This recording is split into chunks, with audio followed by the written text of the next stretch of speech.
দুর্গাপুরে হুকিং করে চলছে অঙ্গনওয়াড়ি কেন্দ্র, আর ভগবানপুরে আবার স্ট্রিট লাইট সেখানে জ্বলেই না, অকেজো হয়ে পড়ে রয়েছে স্ট্রিট লাইট। সূর্য ডুবলেই সেখানে অন্ধকার নামে, রাস্তা দিয়ে চলতে ভয় পায় পড়ুয়ারা। সব মিলিয়ে যে পরিস্থিতি তৈরি হয়েছে তাতে শাসক বিরোধী তরজা তুঙ্গে ভগবানপুরে।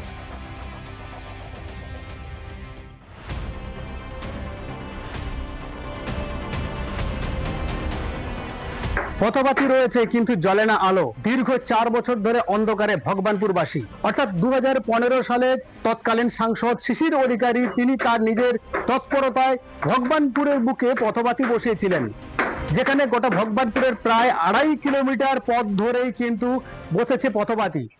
স্থানীয়দের দাবি, বেশ কয়েক বছর সব ঠিকঠাক চললেও গত 4 বছর ধরে জ্বলে না আলো।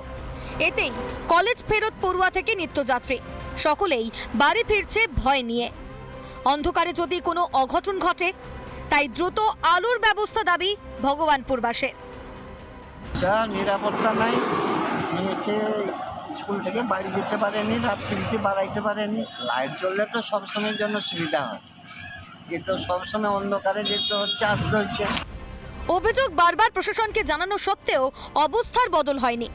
এমনকি স্থানীয় তৃণমূল বিধায়ক সোহম চক্রবর্তীকে জানিয়েও কোনো লাভ হয়নি। কিন্তু কেন এই হাল? করার সময় করে নিয়েছেন, আন্ডারটেকিং দিয়েছেন ডিপার্টমেন্ট রিকোয়েস্ট করছে পয়সা পেমেন্ট করার জন্য, কিন্তু পয়সা ওরা পেমেন্ট করেন না, আর যার ফলে মেনটেন্যান্সও অটোমেটিক্যালি আর হয় না।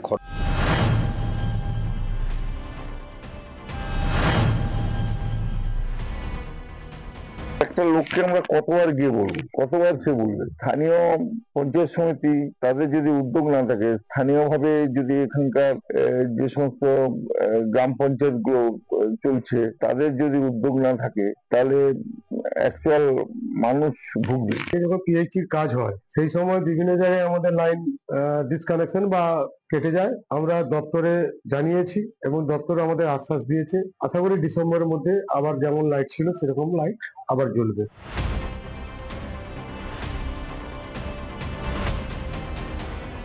কিন্তু কবে জ্বলবে আলো তা নিয়ে প্রশ্ন তুলছে সাধারণ মানুষজন। পূর্ব মেদিনীপুর থেকে অরুণাভ মান্না, রিপাবলিক বাংলা। নানা ধরনের কন্টেন্ট দেখার জন্য লাইক করুন, শেয়ার করুন আমাদের ফেসবুক পেজ, সাবস্ক্রাইব করুন আমাদের ইউটিউব চ্যানেল। পাশাপাশি অন্যান্য ব্রেকিং নিউজের জন্য অবশ্যই চোখ রাখুন রিপাবলিক বাংলায়।